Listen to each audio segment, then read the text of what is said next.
Malam itu, langit Jakarta tidak hanya menangis, langit sedang menjerit. Awan hitam bergulung tebal dan pekat di atas kawasan elit Pondok Indah.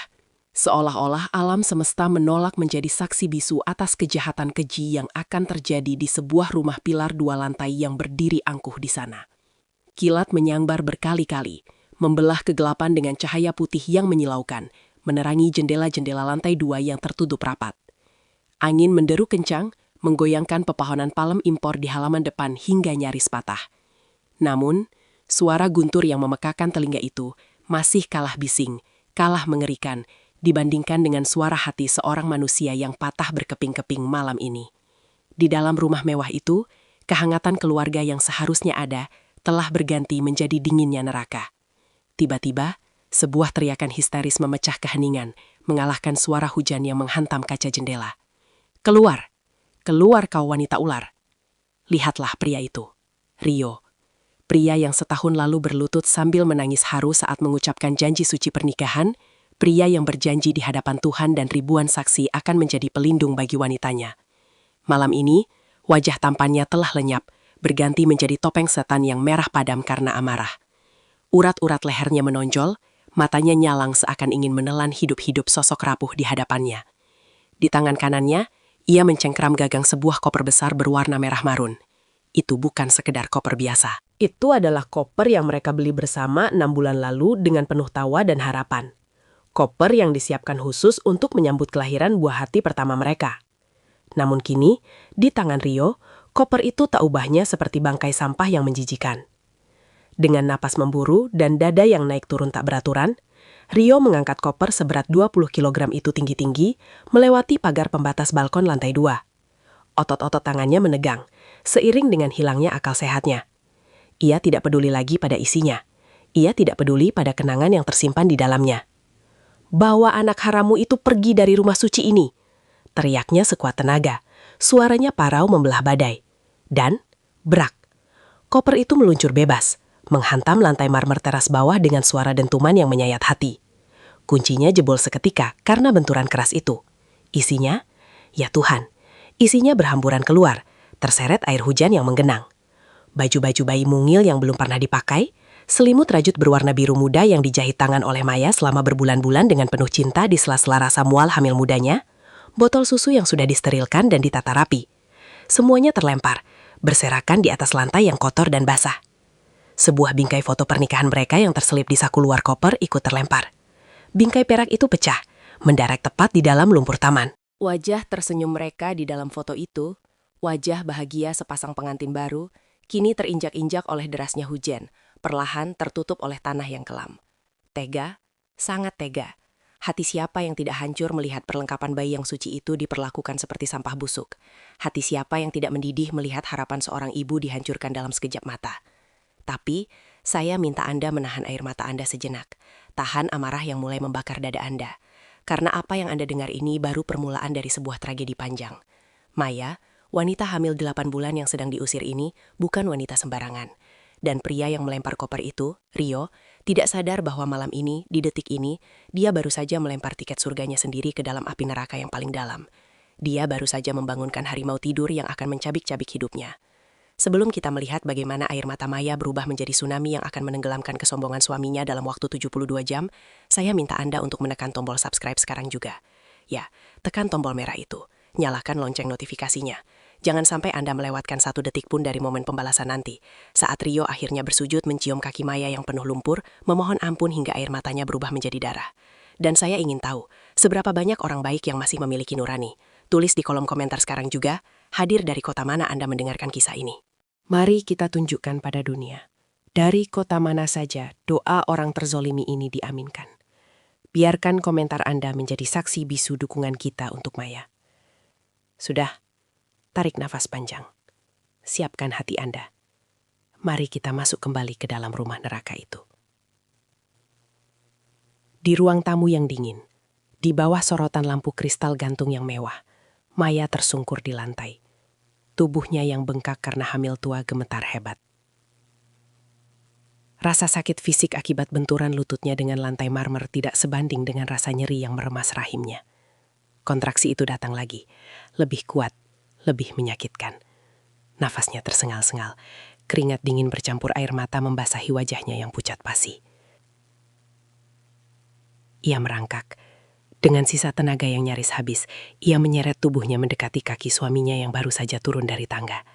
Tangan kurusnya gemetar saat mencoba menggapai ujung celana Rio. Mas Rio, tolong dengerin aku dulu. Isaknya pilu, suaranya serak dan putus-putus. Jangan seperti ini. Ingat Bima, Mas. Ingat anak kita. Dia butuh ayahnya.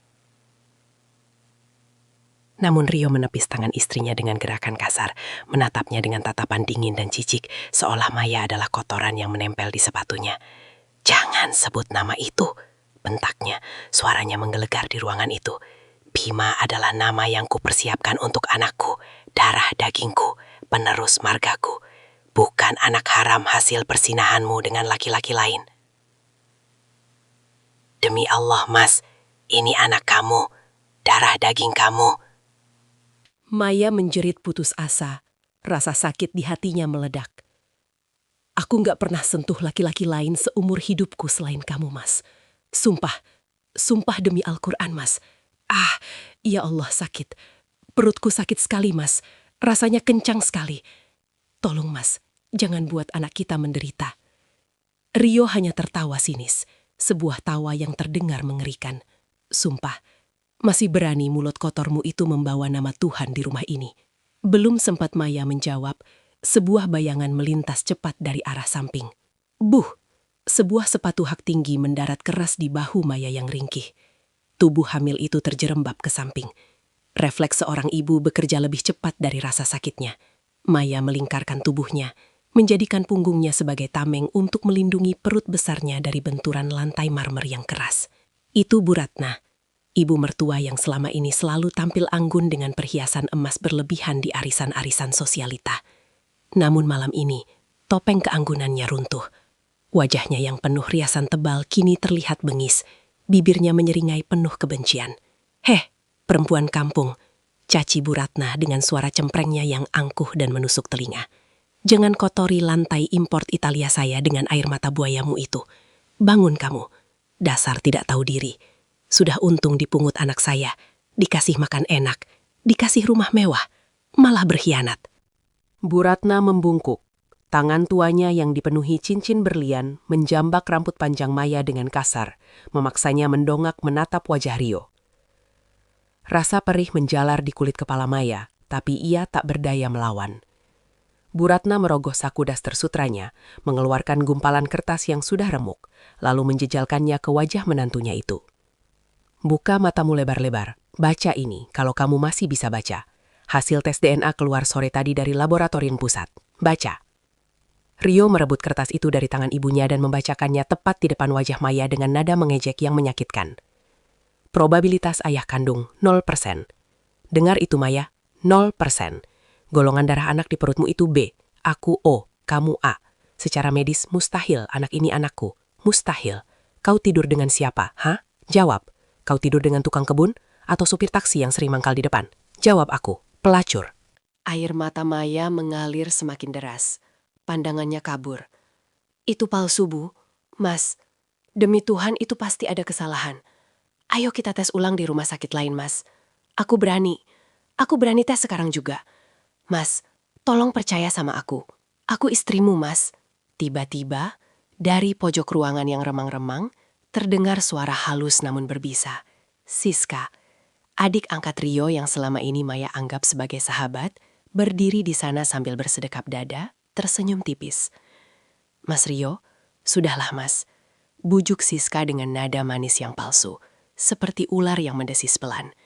"Kasihan Maya kalau dipaksa tes lagi. Nanti dia makin malu ketahuan bohongnya. Lagian, aku udah bilang kan dari dulu, firasatku nggak pernah salah. Maya itu cuma benalu yang manfaatin kekayaan Mas Rio. Usir aja. Nanti rumah ini ketularan sial. Kasihan ibu, tensinya naik gara-gara dia. Mas gak mau kan ibu stroke gara-gara mikirin perempuan murahan ini." Kata-kata Siska bekerja seperti racun yang langsung menyebar ke otak Rio. Keraguan sekecil apapun yang mungkin tersisa di hati Rio, kini lenyap terbakar hasutan itu.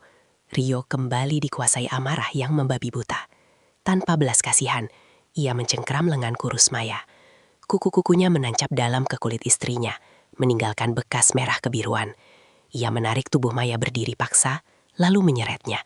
Menyeret istri yang sedang hamil tua itu seperti menyeret karung sampah menuju pintu utama. Maya meronta, kakinya tersandung karpet tebal, tapi Rio tidak peduli. Mas, sakit. Mas Rio, lepasin. Ingat janji nikah kita.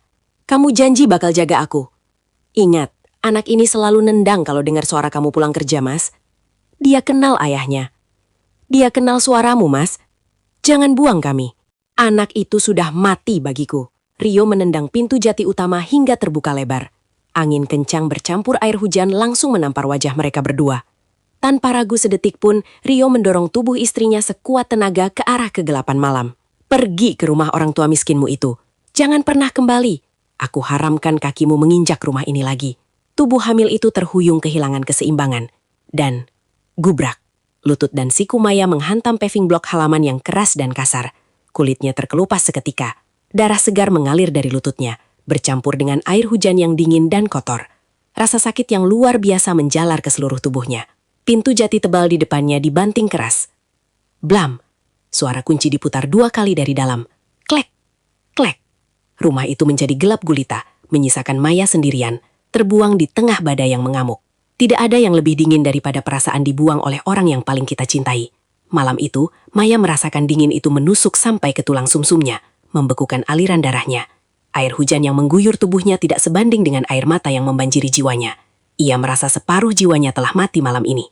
Ia mencoba berdiri, tapi kakinya gemetar hebat, tak mampu menopang berat tubuhnya. Tiba-tiba, di antara kedua kakinya, ia merasakan aliran cairan hangat yang berbeda dari air hujan. Cairan ketuban. Air ketuban itu pecah. Waktunya sudah dekat. Bayinya merasakan stres ibunya. Bayinya ingin keluar. Sabar ya nak. Bisiknya lemah pada perutnya sendiri. Suaranya bergetar menahan tangis. Tangan dinginnya mengelus perut buncit itu dengan lembut. Jangan keluar dulu sayang. Jangan sekarang. Kita harus pergi dari sini. Ayah sudah nggak mau sama kita. Kita harus kuat ya nak. Ibu janji akan melindungimu. Dengan sisa tenaga yang entah datang dari mana, mungkin naluri seorang ibu untuk bertahan hidup, Maya memungut baju-baju bayi yang berserakan di lumpur. Ia memungut satu persatu baju mungil yang basah kuyup itu. Mendekapnya ke dadanya, seolah ingin menghangatkannya dengan sisa panas tubuhnya. Ia mengambil koper yang pecah itu, mengikatnya asal-asalan dengan tali rafia bekas yang ia temukan di tong sampah depan rumah. Lalu ia mulai berjalan. 1 langkah, 2 langkah. Setiap langkah adalah siksaan neraka. Perutnya berkontraksi hebat setiap 5 menit. Rasa sakitnya seperti ribuan jarum menusuk rahimnya. Hujan menghantam wajahnya tanpa ampun. Kilat menyambar, menerangi wajahnya yang pucat pasi seperti mayat hidup yang berjalan tanpa arah. Ia berjalan menyusuri jalanan Pondok Indah yang sepi, angkuh dan tak bersahabat. Rumah-rumah gedongan di kanan kirinya tertutup rapat, pagar-pagar tinggi menjulang seolah mengejak kemiskinannya. Tidak ada taksi yang lewat. Tidak ada ojek online yang mau mengambil orderan di tengah badai neraka seperti ini. Maya sendirian di dunia yang kejam ini. Maya terus berjalan, menyeret kakinya yang mulai mati rasa. Pikirannya melayang, berputar antara masa lalu dan masa kini. Ia teringat masa lalu yang indah namun menyakitkan. Teringat saat Rio melamarnya di pinggir pantai 3 tahun lalu, dengan matahari terbenam sebagai saksi. Teringat janji Rio di depan penghulu dengan suara lantang. Saya terima nikahnya, dan saya berjanji akan melindunginya. Maya tertawa miris di sela tangisnya yang bercampur air hujan. Bohong, semuanya bohong. Kamu pembohong besar, Mas. Cinta kamu palsu. 3 jam berlalu, 3 jam perjalanan panjang tanpa henti. Maya sudah berjalan hampir 10 kilometer. Kakinya melepuh, darah dari lututnya sudah mengering bercampur lumpur. Sandalnya putus 1, memaksanya berjalan pincang tanpa alas kaki sebelah. Pandangannya mulai kabur, titik-titik hitam menari di matanya. Dunia di sekitarnya berputar. Lampu jalan terlihat seperti garis-garis cahaya yang memanjang tak beraturan. Tubuhnya sudah mencapai batas maksimal. Tiba-tiba sebuah mobil sedan hitam mewah jenis Maybach melambat di sampingnya, membelah genangan air di jalan. Kaca jendela belakang turun perlahan. Maya tidak sanggup menoleh. Energinya sudah habis tersedot. Dari dalam mobil terdengar suara pria yang panik dan terkejut. Suara yang sangat ia kenal dari masa lalunya. Nona muda? Ya Tuhan, Nona Maya? Maya berhenti. Ia kenal suara itu. Adrian, orang kepercayaan ayahnya. Sebelum otaknya sempat memproses keajaiban itu, kegelapan merenggut kesadarannya. Tubuh hamil itu ambruk ke arah aspal basah. Namun tubuhnya tidak menyentuh tanah yang keras. Sepasang tangan kekar menangkapnya tepat waktu. Adrian melompat keluar, mendekap tubuh majikannya yang basah kuyup, menggigil, dan sedingin es itu. Adrian berteriak pada sopirnya dengan suara bergetar menahan amarah dan kepanikan. Cepat ke rumah sakit. Hubungi Tuan Besar sekarang. Aktifkan kode merah. Saya ulangi. Kode merah. Cucu Tuan Besar dalam bahaya. Keesokan paginya, di sebuah rumah kayu sederhana di pinggiran Bogor. Rumah yang selama ini dikenal Rio dan keluarganya sebagai gubuk reot orang tua Maya. Suasana di dalam rumah itu jauh lebih mencekam daripada badai semalam. Udaranya berat dan menyesakan, seolah oksigen di sana takut untuk bergerak. Di kamar sederhana itu, Maya terbaring lemah di atas dipan kayu tua. Tangan kirinya terpasang infus, wajahnya pucat pasi tanpa rona kehidupan, tapi napasnya sudah teratur. Bu Siti, ibunya, duduk di sampingnya sambil terus mengusap kening putrinya, menangis dalam diam, meratapi nasib anak semata wayangnya. Namun, pusat energi ruangan itu ada di ruang depan. Pak Haryo, ayah Maya. Pria berusia 60 tahun itu duduk di kursi rotan tua yang biasa ia gunakan. Ia masih mengenakan kaos oblong putih yang sudah bolong di bagian bahu. Penampilan sederhana yang selalu ia pakai saat Rio datang berkunjung setahun sekali, dengan membawa oleh-oleh sisa yang hampir basi. Penampilan seorang petani miskin yang tak berdaya. Tapi pagi ini, aura Pak Haryo berbeda. Sangat berbeda. Di tangannya ia memegang sebuah gelas kopi krek. Gelas beling tebal khas warung kopi kampung. Tangannya yang tua, kasar, dan penuh urat itu gemetar hebat. Bukan karena takut. Bukan karena dingin. Tapi karena menahan amarah yang maha dahsyat. Amarah seorang ayah yang anaknya dihancurkan. Di hadapannya, Adrian berdiri tegak dengan setelan jas hitam rapi. Menunduk hormat namun tegang. Jadi, suara Pak Haryo terdengar rendah, serak. Namun begitu mengintimidasi, menggetarkan dinding-dinding bambu rumah itu. Dia membuang putriku. Seperti sampah? Di tengah badai? Benar, Tuan. Jawab Adrian dengan suara pelan. Nona Maya ditemukan 10 kilometer dari rumah. Dalam kondisi mengenaskan. Pendarahan, hipotermia, dan trauma fisik. Dokter bilang, jika kami terlambat 15 menit lagi, janinnya tidak akan selamat. Keduanya bisa meninggal. Hening.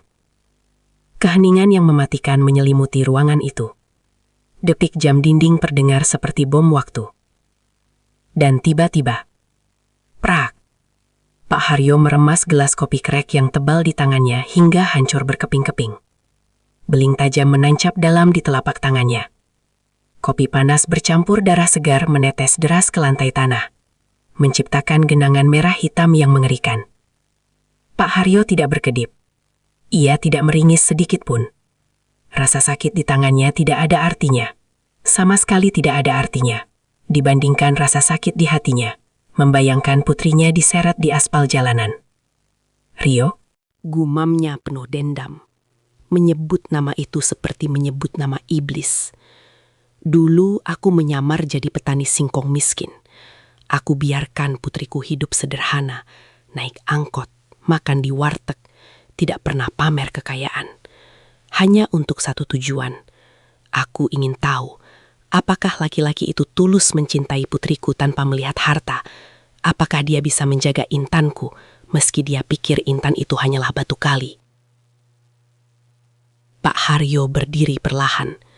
Darah masih menetes deras dari kepalan tangannya, tapi ia tidak peduli. Ia berjalan menuju dinding bilik bambu yang terlihat rapuh di pojok ruangan. Ia menekan sebuah simpul tali tersembunyi di dinding itu. Zet, klik. Dinding bambu itu bergeser secara otomatis dengan suara mekanik halus, memperlihatkan sebuah panel baja titanium kokoh di baliknya. Sebuah brankas digital canggih tertanam di sana, bersinar dengan lampu indikator biru, kontras dengan kesederhanaan gubuk reot itu. Ternyata, cintanya ada harganya, dan harganya murah sekali. Dia lebih percaya selembar kertas hasil lap palsu, buatan adiknya yang licik, daripada kesetiaan istrinya sendiri yang sudah menemaninya dari nol. Pak Haryo menempelkan telapak tangannya yang berdarah ke panel pemindai. Brankas terbuka. Ia mengambil sebuah telepon satelit berwarna hitam dari dalam brankas. Ia berbalik menatap Adrian. Matanya kini bukan lagi mata seorang petani tua yang ramah. Itu adalah mata seekor singa terluka yang siap mencabik mangsanya hingga tak bersisa. Adrian, perintahnya tegas. Suaranya dingin menusuk tulang. Aktifkan protokol gerhana. Adrian terkejut. Matanya membelalak. Protokol gerhana, Tuan? Itu berarti pemusnahan total. Kita akan menghancurkan ekonomi keluarga mereka sampai ke akar-akarnya, tanpa sisa. Bukan hanya ekonomi, jawab Pak Haryo dingin. Tatapannya tajam menembus Adrian. Aku ingin harga dirinya. Aku ingin nama baiknya. Aku ingin masa depannya. Aku ingin dia merasakan neraka dunia sebelum mati. Pak Haryo menatap keluar jendela, ke arah Jakarta yang jauh di sana. Beli 51% saham perusahaan tempat Rio bekerja pagi ini juga. Aku tidak peduli berapa harganya. Beli sekarang. Pecat dia dengan tidak hormat di depan semua karyawannya. Viralkan video CCTV tetangga mereka ke seluruh platform media sosial. Lalu, rumah di Pondok Indah itu, eksekusi hari ini juga. Tarik rumahnya, tarik mobilnya. Bekukan semua rekening atas nama Rio, Ratna, dan Siska. Pastikan nanti sore, saat matahari terbenam, mereka tidak punya uang sepeser pun bahkan untuk membeli nasi bungkus basi sekalipun. Dimengerti, Tuan. Saya laksanakan segera. Aku ingin Rio menangis darah dalam 3 hari. Aku ingin dia merangkak dari Jakarta ke sini dengan lututnya, hanya untuk melihat ujung kaki putriku. Perintah telah diturunkan. Singa tua itu telah bangun dari tidurnya. Dan di Jakarta, Rio yang sedang menikmati kopi paginya di rumah mewah, tidak sadar bahwa kiamat kecil sedang bergerak menuju ke arahnya dengan kecepatan penuh. Waktu untuknya bersenang-senang sudah habis. Kehancuran Rio dimulai sekarang. Matahari pagi bersinar cerah di kawasan Pondok Indah, menyinari sisa-sisa genangan air dari badai semalam. Di dalam rumah mewah Rio, suasana pagi itu terasa damai, bahkan terlalu damai. Seolah-olah tragedi pengusiran Maya hanyalah mimpi buruk yang sudah berlalu. Aroma mentega cair dan roti panggang yang baru keluar dari toaster memenuhi udara, bercampur dengan wangi kopi Arabica mahal yang baru diseduh. Bu Ratna duduk di ujung meja makan marmernya yang dingin, menikmati secangkir teh impor yang harganya bisa untuk memberi makan satu keluarga miskin selama seminggu. Wajahnya berseri-seri, senyumnya merekah lebar. Beban berat di dadanya rasanya sudah terangkat seiring perginya menantu yang ia benci. Aduh, udaranya segar sekali pagi ini, gumam Bu Ratna sambil mengoleskan selai stroberi tebal-tebal ke atas rotinya dengan pisau perak. Tanpa si Maya, rumah ini rasanya jadi lebih luas, lebih bersih dan, rasanya lebih berkelas. Tidak ada lagi bau minyak angin murahan itu. Di seberangnya, Rio duduk membungkuk, mengaduk-aduk bubur ayamnya tanpa selera. Matanya bengkak dan merah karena kurang tidur. Bayangan Maya yang tersungkur di aspal basah semalam, wajah pucat istrinya yang memohon di tengah hujan, terus berputar di kepalanya seperti kaset rusak yang tidak bisa dimatikan. Hatinya gelisah, sebuah kegelisahan asing yang merayap di tulang belakangnya. Bu, suara Rio terdengar parau dan ragu. Rio kepikiran, semalam hujannya deras banget. Maya bawa uang nggak ya? Dia bahkan gak sempat bawa dompet. Bajunya juga basah semua. Mas, potong Siska dengan nada tajam yang membelah udara pagi. Adik angkat Rio itu meletakkan garpunya dengan keras ke piring, menimbulkan bunyi denting yang nyaring. Jangan lemah. Ingat apa yang dia lakukan. Dia itu pengkhianat. Dia hamil anak orang lain di rumah ini. Mas mau membesarkan anak haram. Mas mau jadi bahan tertawaan satu Jakarta. Siska berdiri, berjalan memutar dan memijat bahu Rio pelan. Jarinya menekan titik tegang di leher kakaknya. Lagian, aku udah atur pertemuan sama Clara nanti malam. Ingat Clara kan? Anak pemilik dealer mobil mewah itu loh. Cantik, lulusan luar negeri, kaya raya, dan jelas bibit bebet bobotnya. Itu baru selevel sama kita, Mas. Lupakan Maya. Anggap saja dia cuma mimpi buruk yang lumpang lewat. Rio terdiam, mencoba menelan bujukan itu. Namun belum sempat ia menjawab, bel pintu berbunyi. 3 kali, panjang, mendesak, dan tidak sabaran. Wajah Bu Ratna langsung cerah seketika, matanya berbinar. Nah, Itu pasti pakai tas Hermes baru Mama. Akhirnya datang juga setelah inden 3 bulan. Dengan langkah ringan dan penuh semangat, Bu Ratna bergegas menuju pintu utama. Ia membuka pintu jati besar itu lebar-lebar dengan senyum manis yang sudah disiapkan untuk sang kurir. Namun, senyum itu membeku di bibirnya, lalu luntur seketika, seperti cat basah yang disiram tiner. Bukan kurir paket yang berdiri di sana, melainkan 2 orang pria berseragam bank dengan wajah kaku, didampingi 2 orang polisi berseragam lengkap yang memegang tongkat komando. Aura mereka dingin dan mengintimidasi. "Selamat pagi. Apakah ini kediaman Ibu Ratna?" Tanya salah satu petugas bank dengan nada datar dan formal, tanpa basa-basi. "Iya, saya sendiri," jawab Bu Ratna gagap. Matanya melirik liar ke arah polisi. Jantungnya mulai berdegup kencang. "Ada apa ini, Pak? Kok bawa polisi segala? Saya nggak ada masalah hukum, kan?" "Kami dari tim eksekusi aset khusus," ucap petugas itu sambil membuka map merah tebal yang ia bawa. "Berdasarkan surat keputusan pengadilan niaga pagi ini pukul 8 waktu tepat, rumah ini, tanah ini, mobil di garasi, dan seluruh isinya resmi disita oleh negara dan dialihkan ke pemilikannya." Bu Ratna tertawa, sebuah tawa sumbang yang dipaksakan dan terdengar histeris. "Disita? Bapak jangan bercanda pagi-pagi. Bapak salah alamat ya. Cicilan rumah ini lancar. Saya nasabah prioritas di bank Bapak. Saya punya kartu platinum." "Bukan masalah cicilan rumah, Bu. Tapi masalah utang pokok perusahaan cangkang milik Ibu yang dijaminkan menggunakan sertifikat rumah ini. Pemilik piutang utama baru saja menggunakan hak eksekusinya karena Ibu menunggak pembayaran bunga selama 3 bulan berturut-turut." "Pemilik piutang apa? Saya utang di bank internasional, bukan di rentenir jalanan." Petugas itu menunjukkan dokumen di tangannya, menunjuk sebuah logo baru di kop surat. Bank Internasional baru saja diakuisisi secara penuh jam 7 pagi tadi oleh Haryo Group. Dan pemilik baru, Bapak Haryo Kusumo, meminta eksekusi jaminan dilakukan hari ini juga, tanpa negosiasi, tanpa penundaan. "Haryo Group? Siapa itu Haryo? Saya nggak kenal. Ini pasti penipuan. Rio tolong Mama." Bu Ratna mulai histeris. Ia mencoba menutup pintu, tapi polisi menahannya dengan sigap. Rio dan Siska berlari ke depan mendengar keributan itu. Wajah Rio pucat melihat polisi di rumahnya. Pak, tunggu dulu. Saya Rio, manajer pemasaran di PT Abadi Jaya. Saya orang terpandang. Kita bisa bicarakan ini baik-baik. Saya bisa bayar dendanya sekarang juga. Berapa? 10 juta? 20 juta?" Petugas itu menatap Rio. Tatapannya bukan tatapan hormat, melainkan tatapan iba bercampur jijik. "Pak Rio, sebelum Bapak bicara soal uang, sebaiknya Bapak cek ponsel Bapak dulu. Dunia Bapak sedang terbakar." Rio mengernyitkan dahi. Perasaan tidak enak menyergapnya. Ia merogoh saku celananya dengan tangan gemetar. Ponselnya bergetar hebat, panas di tangannya. Bukan panggilan telepon, tapi rentetan notifikasi yang masuk tanpa henti seperti air bah. Email, WhatsApp, Instagram. Semuanya meledak dengan tanda merah. Notifikasi paling atas adalah email dari kantor pusat PT Abadi Jaya. Subjetnya ditulis dengan huruf kapital merah yang menyolok mata. Surat pemecatan tidak hormat. Jantung Rio seakan berhenti berdetak. Nafasnya tercekat, tangannya gemetar hebat saat membuka email itu. Isinya singkat, padat, dan mematikan. "Saudara Rio, terhitung detik ini, Anda diberhentikan secara tidak hormat. Perusahaan tidak bisa mempekerjakan seseorang yang mencoreng citra publik dengan tindakan kriminal dan amoral. Silahkan lihat video terlampir yang menjadi dasar keputusan ini." Di bawah tulisan itu, ada sebuah tautan video. Rio mengkliknya dengan jari kaku. Itu video CCTV. Hitam putih, buram, tapi gambarnya jelas menceritakan kebenaran. Terlihat seorang pria menyeret wanita hamil keluar rumah dan mendorongnya ke tengah badai hujan. Judul videonya tertulis besar-besar dan provokatif. "Suami biadab usir istri hamil saat badai. Ternyata manajer PT Abadi Jaya. Viralkan sampai dia miskin." Video itu baru diunggah 6 jam lalu, tapi sudah ditonton 5 juta kali.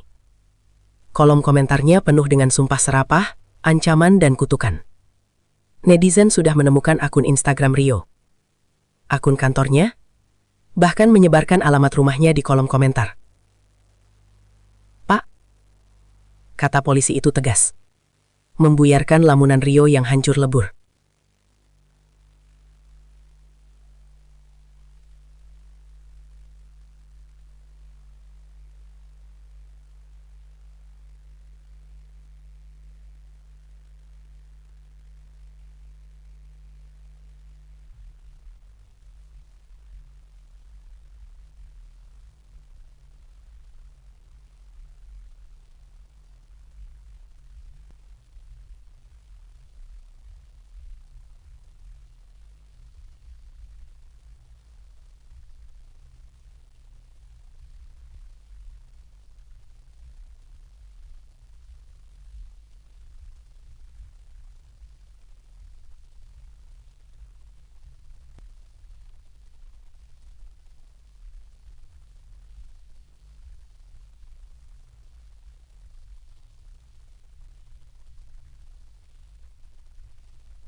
Rio, Bu Ratna dan Siska duduk di pinggir trotoar yang panas dan berdebu.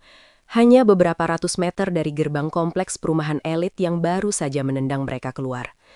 Matahari Jakarta menyengat kulit mereka tanpa ampun. Koper-koper berisi baju menumpuk di sekitar mereka seperti benteng pertahanan terakhir yang rapuh. Mobil Rio sudah ditarik paksa oleh pihak leasing di tengah jalan raya tadi saat Rio mencoba mengamankannya. Kartu kredit, semuanya decline saat Siska mencoba memesan hotel bintang 5. Mereka benar-benar lumpuh total. Ini mimpi kan, Rio?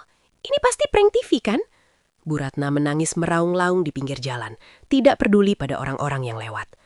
Makeup tebalnya luntur oleh keringat dan air mata, membuat wajahnya terlihat menakutkan seperti badut yang sedih. Mama nggak mau tidur di jalan. Panas, berdebu, banyak kuman. Rio, telepon teman-teman kayamu, pinjam uang. Mana si Clara? Telepon dia. Udah Rio coba, Ma. Bentak Rio frustasi, menjambak rambutnya sendiri hingga rontok. Gak ada yang angkat, semua memblokir nomor Rio. Teman-teman Rio, klien, bos, bahkan saudara kita. Mereka semua jijik melihat video itu. Kita sendirian, Ma.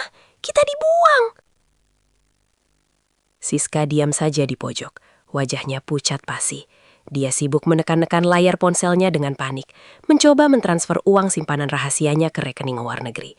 Tapi layar ponselnya terus menampilkan pesan merah yang berkedip mengejek. Access denied.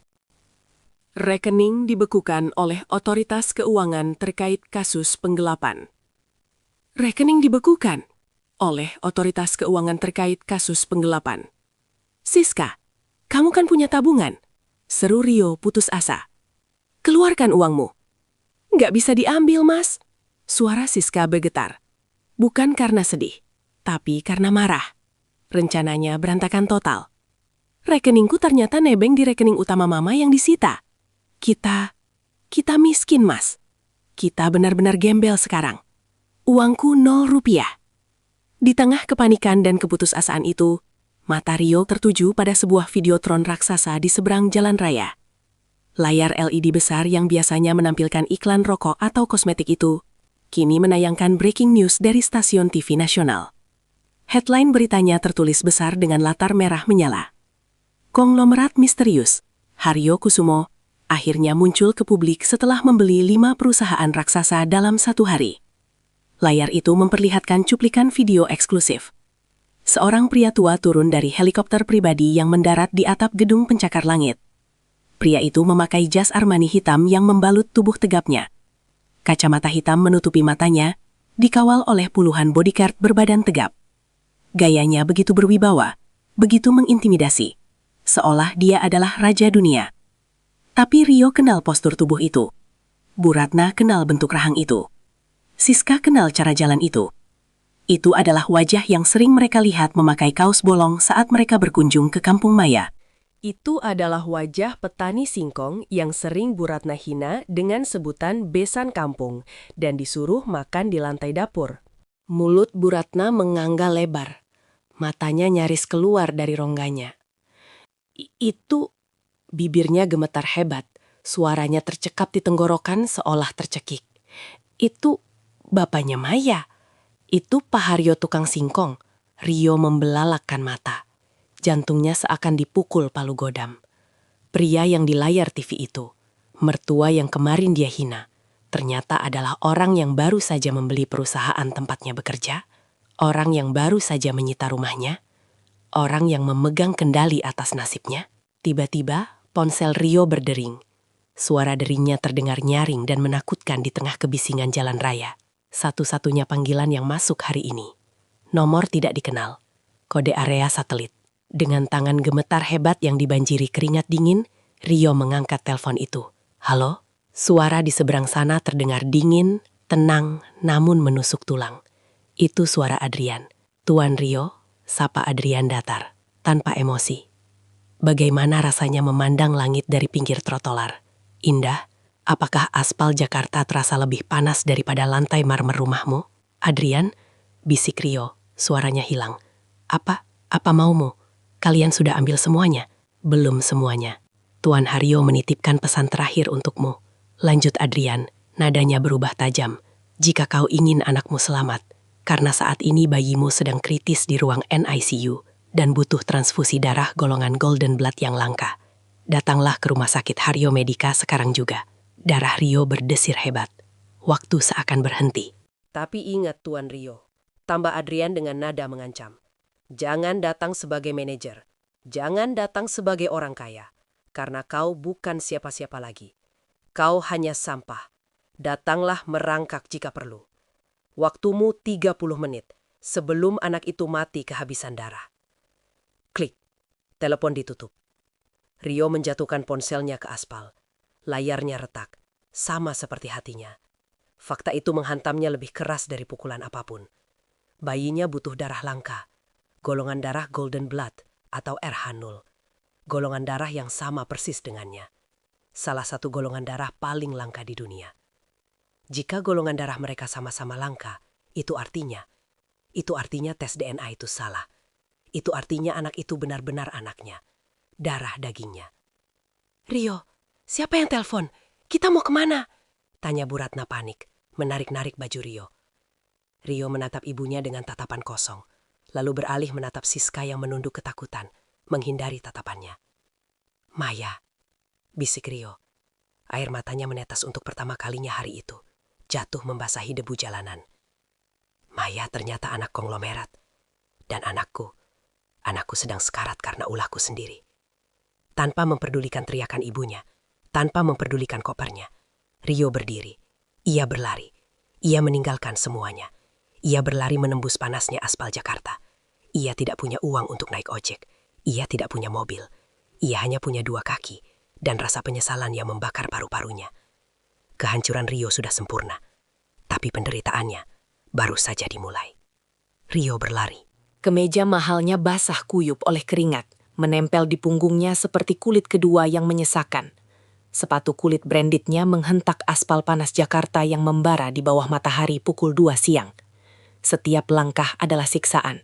Setiap tarikan napas terasa seperti menghirup api. 10 kilometer. Jarak dari trotoar tempat ia dibuang ke rumah sakit Haryo Medica adalah 10 kilometer. Bagi Rio yang biasa duduk di balik kemudi mobil ber-AC, jarak ini adalah neraka. Tapi ia tidak berhenti. Ia tidak boleh berhenti. Di kepalanya hanya ada satu suara yang bergaung lebih keras dari klakson kendaraan yang memaki-makinya karena berlari di tengah jalan. Anakku, anakku. Ia menabrak pejalan kaki. Ia hampir terserempet motor. Ia diteriaki orang gila. Tapi Rio terus berlari. Bayangan Maya yang diusir, bayangan koper bayi yang dilempar, dan kata-kata Golden Blood dari Adrian terus memecutnya. Ia sadar sekarang, Siska telah memalsukan semuanya. Ibunya telah meracuni pikirannya. Dan dia adalah eksekutor bodoh yang membuang berlian demi memungut bangkai. 1 jam kemudian, dengan paru-paru yang rasanya mau meledak dan kaki yang lecet parah, Rio sampai di depan gerbang megah rumah sakit Haryo Medica. Gedung kaca menjulang tinggi itu tampak angkuh, seangkuh pemiliknya. Rio menerobos masuk lobi UGD, penampilannya kacau balau, rambut acak-acakan, wajah merah padam, kemeja sobek di lengan. Satpam segera menghadangnya. Hei, gelandangan dilarang masuk. Bentak Satpam bertubuh ke Karito, mendorong dada Rio. Saya ayah bayinya, teriak Rio dengan suara parau, mencoba melawan. Anak saya di dalam, dia butuh darah saya. Panggil Adrian, panggil Pak Haryo. Satpam itu hendak memukulnya dengan tongkat, namun sebuah suara menghentikan mereka. Biarkan dia masuk. Itu Adrian. Ia berdiri di ujung lorong dengan tenang, menatap Rio seperti menatap serangga. Tepat waktu, Tuan Rio. Kurang 2 menit lagi dan anakmu akan lewat. Rio tidak menjawab. Ia mengikuti Adrian berlari menyusuri lorong rumah sakit yang dingin dan berbau antiseptik. Bau ini, bau kematian dan kehidupan yang bercampur aduk. Mereka sampai di depan ruang NICU. Kaca besar memisahkan mereka dari deretan inkubator. Di sana, di dalam salah satu kotak kaca itu, terbaring sesosok bayi mungil. Tubuhnya dipenuhi selang, kulitnya membiru. Monitor detak jantung di sampingnya berbunyi lemah. Pip, pip, pip. Irama yang sangat lambat. Dan di samping inkubator itu, berdiri sosok yang membuat lutut Rio lemas. Pak Haryo. Mertuanya itu tidak lagi memakai kaos bolong. Ia memakai setelan jas hitam yang memancarkan aura kekuasaan mutlak. Ia menatap cucunya dengan tatapan sendu, lalu menoleh pelan ke arah Rio yang berdiri di balik kaca. Tatapan itu berubah menjadi tatapan pembunuh. Rio menghambur masuk. Ia tidak peduli pada bodyguard yang berjaga. Ia menjatuhkan dirinya, bersujud tepat di kaki Pak Haryo. Keningnya menghantam lantai rumah sakit yang dingin. Ayah, isak Rio, suaranya pecah. Ia mencium sepatu kulit mengkilap milik mertuanya. Ampuni Rio ayah. Rio bodoh. Rio salah. Tolong izinkan Rio menyelamatkan dia. Pak Haryo tidak bergerak. Ia membiarkan menantunya mencium kakinya. Bangun. Perintahnya datar. Rio mendongak.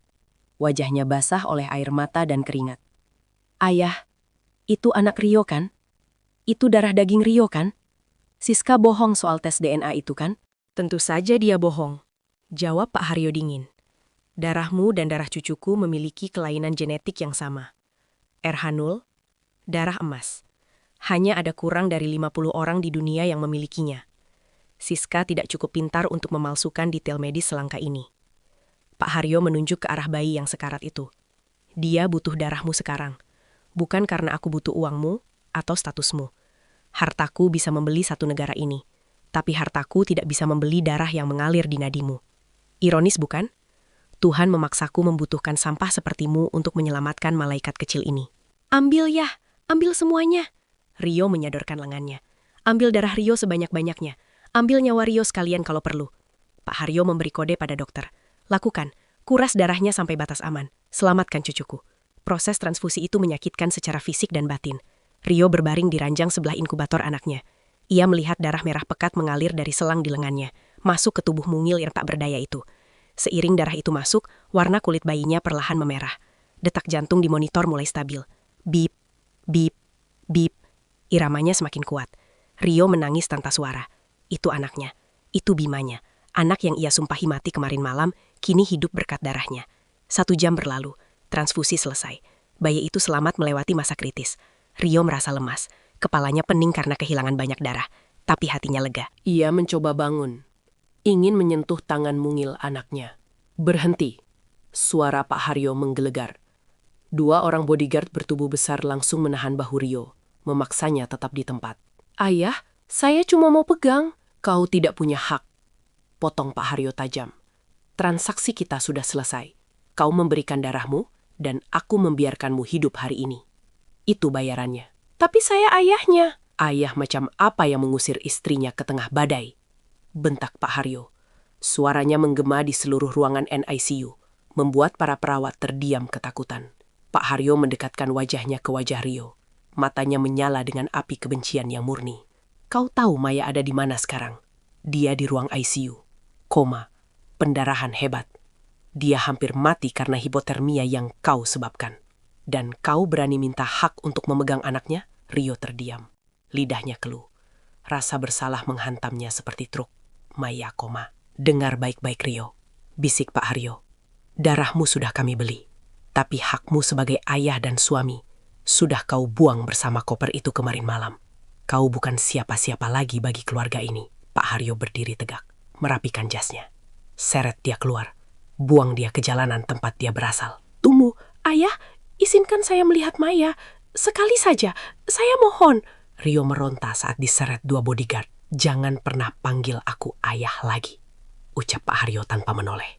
Dan jika kau berani mendekati rumah sakit ini lagi, Adrian akan memastikan kau tidak punya kaki untuk berjalan. Pintu ruang NICU tertutup di depan wajah Rio. Rio diseret sepanjang lorong, melewati tatapan orang-orang, lalu dilempar keluar dari lobi rumah sakit hingga tersungkur ke aspal parkiran. Tubuhnya yang lemas pasca donor darah tidak mampu melawan.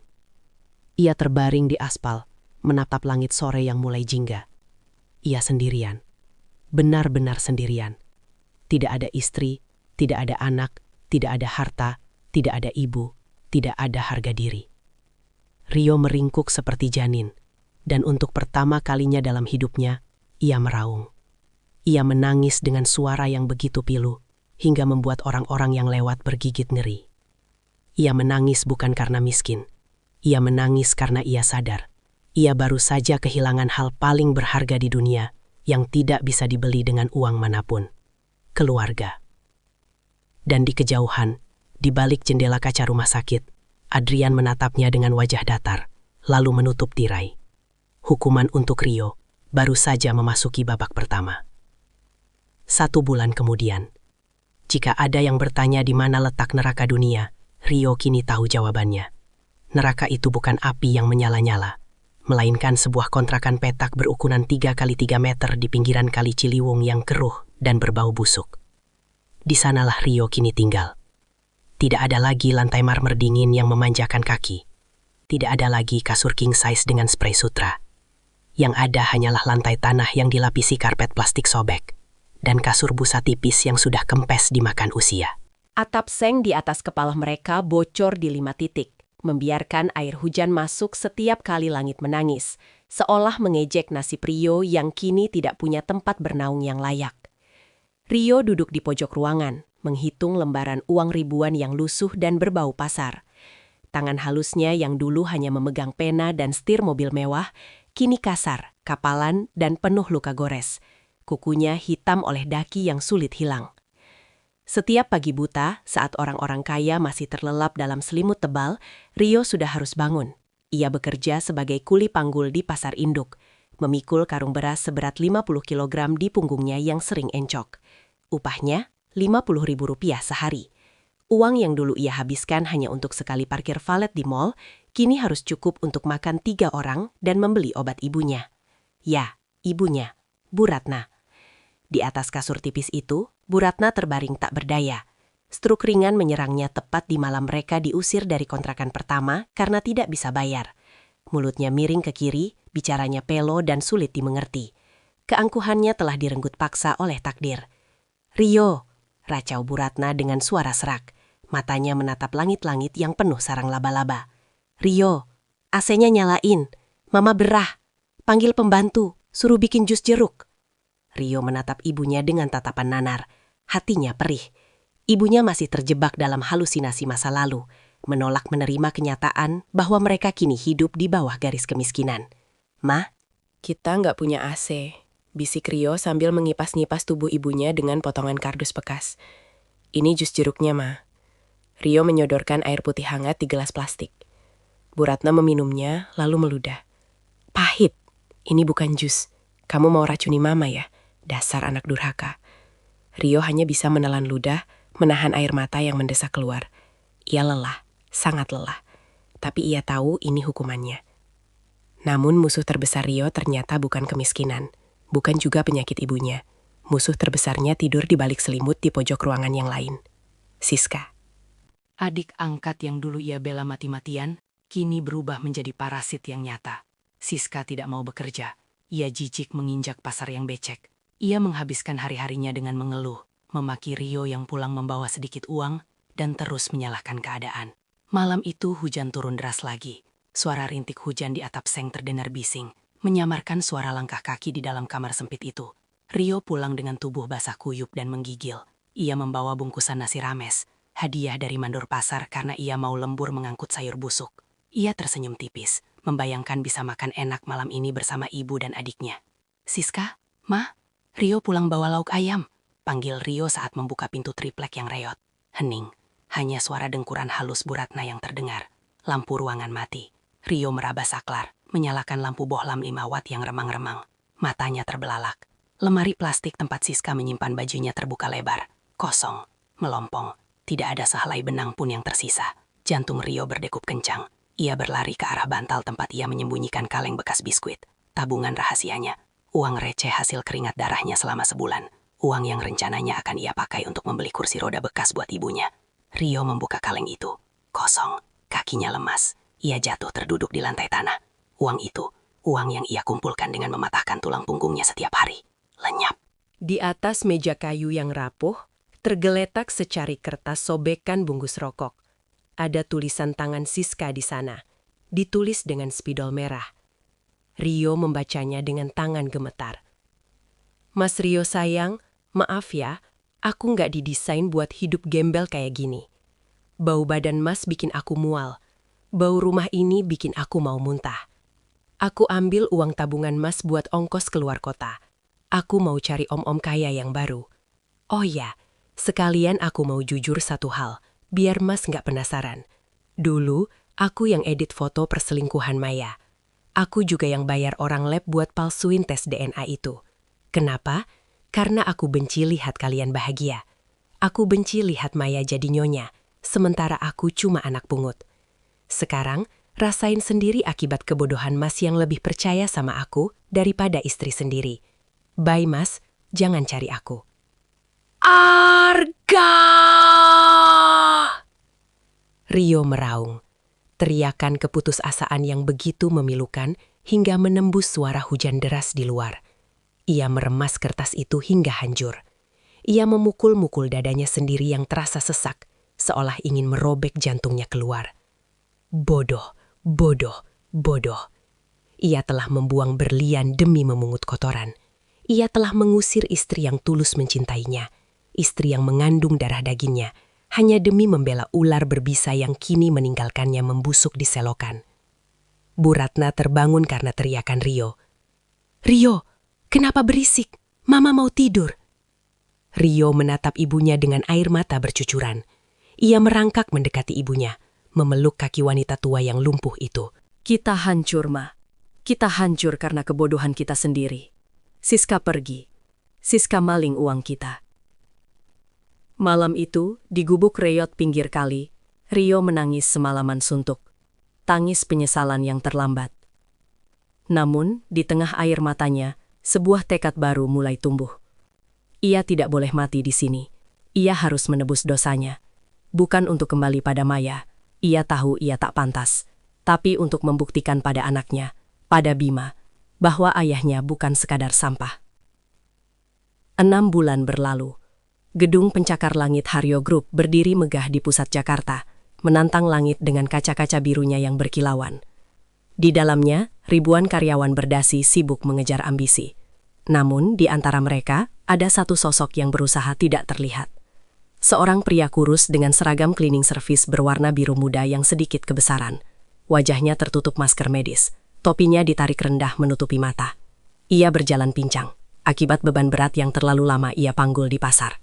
Itu Rio. Ia berhasil mendapatkan pekerjaan ini setelah memohon-mohon pada kepala HRD, menyembunyikan identitas aslinya. Ia tidak mengincar gaji UMR. Ia tidak mengincar kenyamanan AC. Ia hanya punya satu tujuan, melihat anaknya. Setiap pagi jam 7, Rio sudah standby di lobi utama dengan kain pel dan ember. Ia tahu, setiap jam 8 pagi, mobil CEO akan berhenti di depan lobi. Dan pagi ini, momen itu tiba. Sebuah limosin hitam mengkilap berhenti. Pintu dibuka oleh bodyguard. Keluarlah sosok wanita yang membuat napas Rio tercekat. Maya.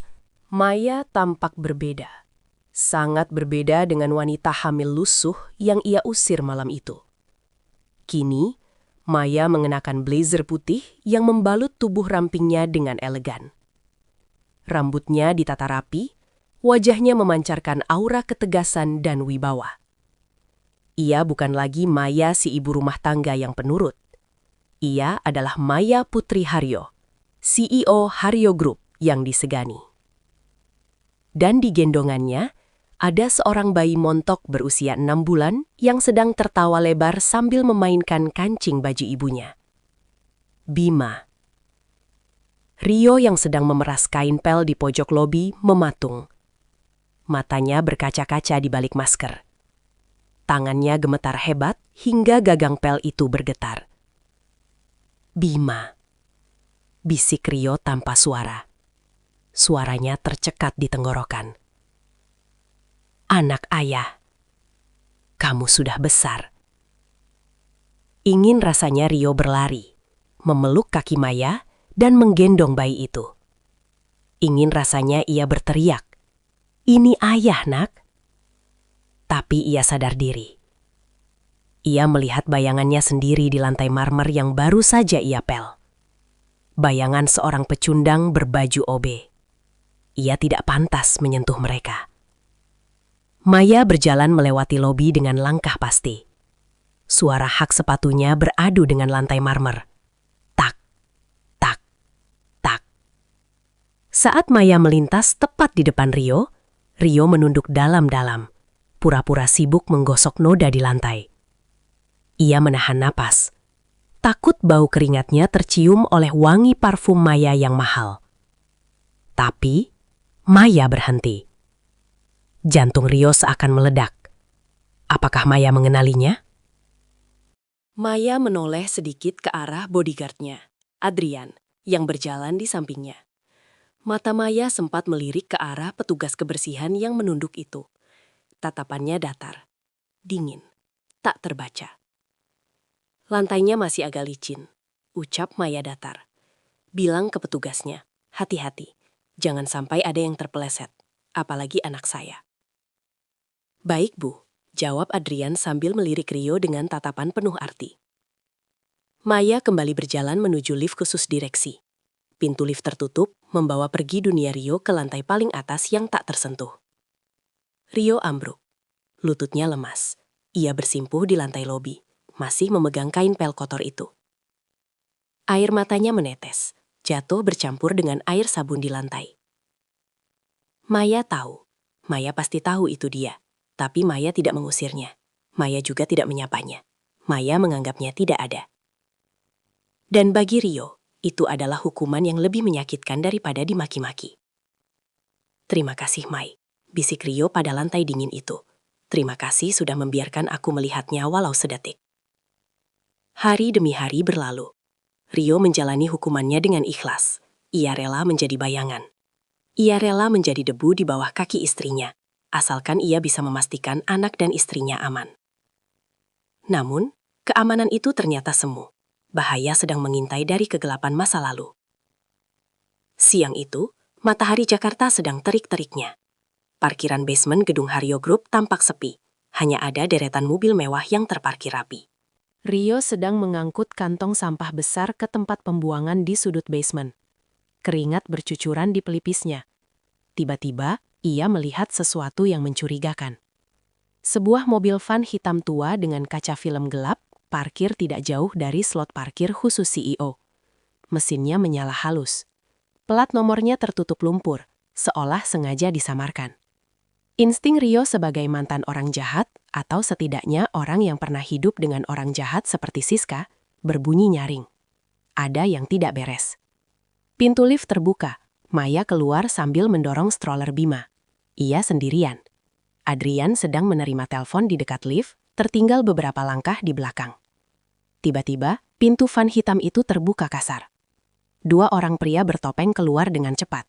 Satu membawa pisau lipat, satu lagi membawa kain hitam. Mereka berlari ke arah Maya. "Tolong! Tolong!" jerit Maya saat salah satu pria itu mencoba membekap mulutnya.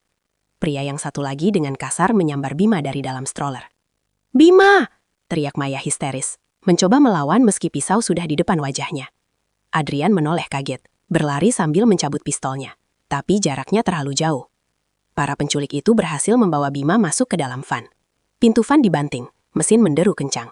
Ban berdecit, meninggalkan bekas hitam di aspal. Mobil itu melaju kencang menuju pintu keluar. "Bima!" Maya jatuh terduduk, menangis histerus. Tapi dari balik pilar beton, sesosok bayangan biru muda melesat keluar. Rio. Tanpa pikir panjang, tanpa mempedulikan nyawanya, Rio berlari memotong jalur van itu. Ia tidak punya senjata. Ia hanya punya tubuh kurusnya. "Berhenti!" teriak Rio. Van itu tidak melambat. Sopirnya justru menginjak gas, berniat menabrak penghalang di depannya. Detik itu terasa lambat bagi Rio. Ia melihat wajah Bima yang menangis di kaca depan mobil. Ia melihat mata ketakutan anaknya. "Ini kesempatanku," batin Rio. "Tuhan, ambil nyawaku sebagai ganti nyawanya." Rio tidak menghindar. Ia justru melompat. Ia melompat ke arah kap mesin van yang sedang melaju kencang itu. Tangannya mencangkram wiper kaca depan dengan sekuat tenaga. Brak! Tubuh Rio menghantam kaca depan hingga retak. "Woi, lepas gila!" teriak sopir panik. Ia membanting setir ke kiri dan kanan, mencoba menjatuhkan Rio. Tubuh Rio terombang-ambing. Tulang rusuknya terasa patah saat menghantam kap mesin berulang kali. Darah segar mengucur dari pelipisnya, membasahi kaca depan, menghalangi pandangan sopir. "Kembalikan anakku," geram Rio dengan sisa tenaga. Matanya menatap tajam ke arah sopir dari balik kaca yang retak. Tatapan seorang ayah yang siap mati. Karena pandangan terhalang darah Rio, sopir kehilangan kendali. "Cit! Duar!" Van itu menabrak pilar beton raksasa dengan kecepatan tinggi. Bagian depan mobil ringsek parah. Tubuh Rio terpental jauh, melayang di udara seperti boneka kain yang rusak, lalu jatuh berdebung keras di aspal beton yang keras. Hening. Hanya ada suara klakson mobil yang terus berbunyi karena terjepit, dan suara tetesan oli. Adrian dan tim keamanan segera mengepung van itu. Mereka menarik keluar penculik yang pingsan dan mengamankan Bima. Bima menangis kencang, tapi ia selamat. Tidak ada luka sedikit pun. Maya berlari, mengabaikan kakinya yang lecet karena high heels patah. Ia memeluk Bima erat-erat. "Bima, oh Tuhan, Bima." Setelah memastikan anaknya aman, Maya menoleh ke arah sosok yang terkapar bersimbah darah di tengah jalan. Sosok berbaju cleaning service yang sudah tidak bergerak. Maya mendekat dengan langkah gemetar.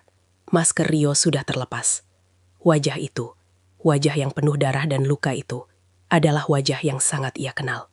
Mas Rio," bisik Maya, menutup mulutnya tak percaya. Rio membuka matanya sedikit. Pandangannya kabur. Napasnya berat, tersendat-sendat oleh darah di paru-parunya. Ia melihat wajah Maya di atasnya. Samar-samar ia melihat Bima di pelukan Maya. Rio tersenyum lemah. Senyum tulus yang belum pernah Maya lihat selama bertahun-tahun.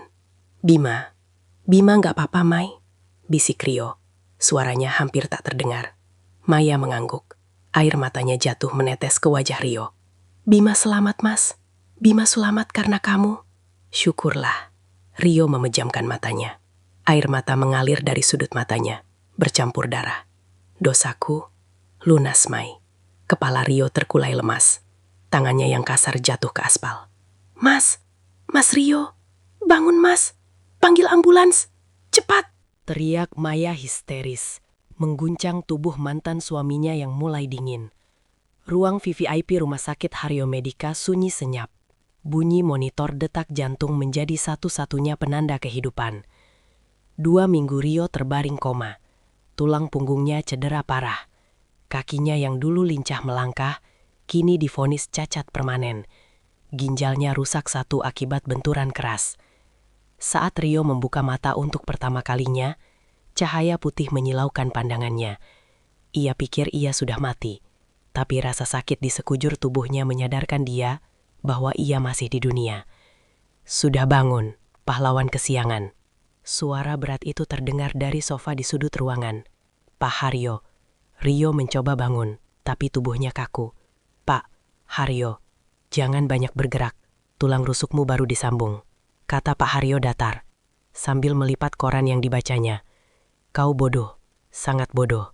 Menabrakkan diri ke mobil yang melaju 60 km per jam. Kau pikir kau Superman." Rio tersenyum pahit. "Saya cuma seorang ayah, Pak. Nggak lebih." Pak Haryo terdiam sejenak. Ia menatap Rio lekat-lekat. Tatapannya tidak lagi setajam dulu. Ada sedikit rasa hormat di sana, walau tersembunyi rapat. "Siska sudah ditangkap," ucap Pak Haryo tiba-tiba. "Dia dalang di balik penculikan itu.